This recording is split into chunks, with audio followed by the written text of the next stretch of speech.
Hi everyone! My name is Ivy Velasco, aka Miss Ilongga. Isa po akong vlogger at the same time, isa din po akong full-time mom. Pero meron talaga akong trabaho mga kailongga. I am working as a loan consultant since 2017.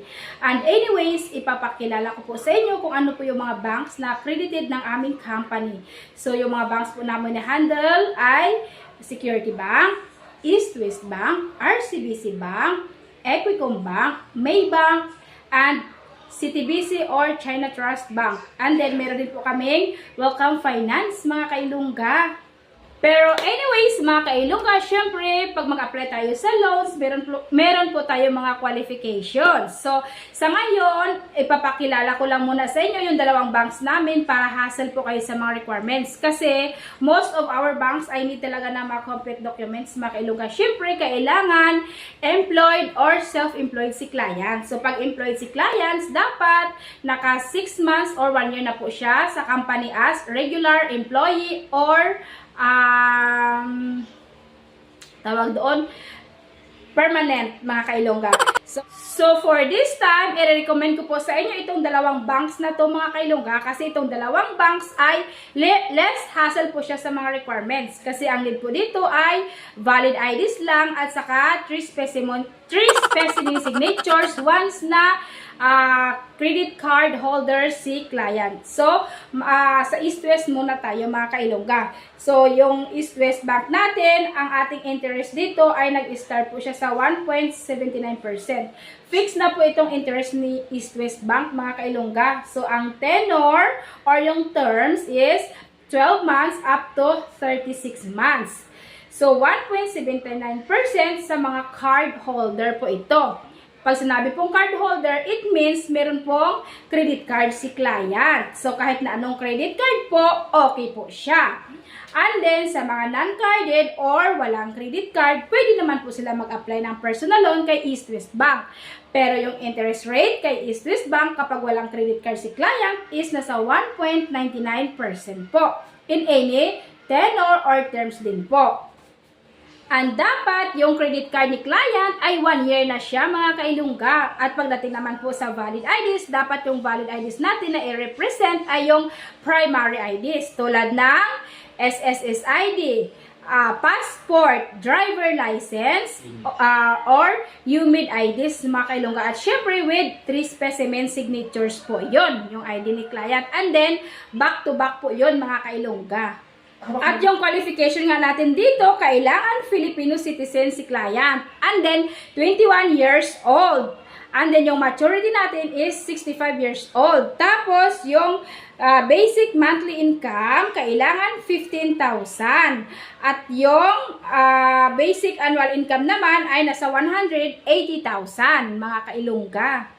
So, yun nga yung ating mga qualification for applying a personal loan sa East West Bank, mga kailongga. So, now we are going to proceed sa Security Bank. Mag-apply ng personal loan with just 1 ID lang din, mga kailongga, kasi nga naka-promo si Security Bank. So, ito nga po yung mga terms and conditions for applying a personal loan. Applicable only to employed applicants with locally issued credit card. So, dapat merong credit card si client. And then, credit card must be active for at least 12 months. Credit limit should be at least 45,000 for those residing in Metro Manila and 36,000 for those residing outside Metro Manila. Okay, so yan po yung mga qualification natin. And then, yung IDs pala natin itong i-represent, tulad din na sinabi ko kanina, mga kailongga, yung mga primaries ID or primary ID with 3 specimen signatures. Pero, kapag walang credit card si client or kapag hindi niya ma-hit itong promo ni Security Bank, so, pwede naman siya mag-apply dito mga kailongga. So, yung need lang natin ay mag-additional lang siya ng 3 months latest payslip. So, yun lang po yung kailangan. And then, company ID ni client. So, syempre, back-to-back yun mga kailongga with 3 specimen signatures din po. So, kapag mag-apply ng loan si client, dapat yung net ni client monthly ay nasa 12,000 kapag dito siya sa outside Manila. 12,000 and up. Kapag Manila naman siya, so 15,000 and up. And then, hindi naman po sinabi na pag 15,000 is totally ma-approve si client, mga kailongga. Kasi dapat, kapag mag-apply tayo ng personal loan, mas malaki sana yung net natin para hindi po tayo mag-below minimum. Ganon dapat, mga kailongga. Ang ina-accept pala dito ni bank for employed ay yung mga private and government, mga kailongga. Pero not all government ay ina-approve ni bangko. So, mayroon tayong mga government na hindi sila qualified mag-avail ng personal loan. Like yung mga lawyer, PNP, Army, mga kailongga. Hindi po yan sila pwede mag-avail sa atin ng personal loan. So, the rest, okay naman po. So, yung mga teachers, actually, depende po yon kung magkano po yung net nila monthly. Pero nagpapa-approve din kami sa mga teacher, lalo-lalo na pag mga private teachers.